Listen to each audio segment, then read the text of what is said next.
വാഗ്ദാനത്തിന്റെ പ്രത്യേകത എന്താണ്? വാഗ്ദാനം പ്രാപിക്കുന്നവർ വിശ്വസ്തയുള്ളവരാണ്. പക്ഷെ കർത്താവ് എന്താ പറഞ്ഞിരിക്കുന്നത്? നിങ്ങൾ നമ്മൾ അവിശ്വസ്തരായിരുന്നാലും ഞാൻ വിശ്വസ്തനായിരിക്കും എന്നാണ്. എൻ്റെ അർത്ഥം എന്താണ്? നമ്മൾ കർത്താവിൻ്റെ സമാധാനം പാലിക്കുന്നതിന് ചിലപ്പോൾ നമുക്ക് പോരായ്മകൾ ഉണ്ടെങ്കിലും കർത്താവിൻ്റെ ആശംസ എന്ന് പറയുന്ന സമാധാനത്തെ വാഗ്ദാനത്തിൽ നമ്മൾ വിശ്വസിച്ചാൽ നമുക്ക് വിശ്വസിച്ച ദൈവമഹത്വം കാണുമെന്ന് പറഞ്ഞു. 11:40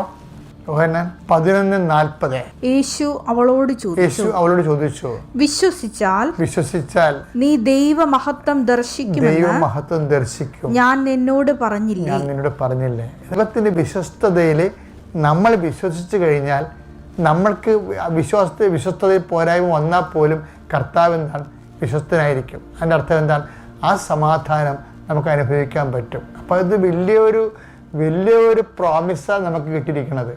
ഇത് നിങ്ങൾ കീപ്പ് ചെയ്യണം. എന്താണെന്നറിയാമോ? ഒന്നും പതറേണ്ട ആവശ്യമില്ല. കർത്താവ് പറഞ്ഞിട്ടുണ്ട് അലക്രിസ്ലാമ എന്ന്, സമാധാനമെന്ന്.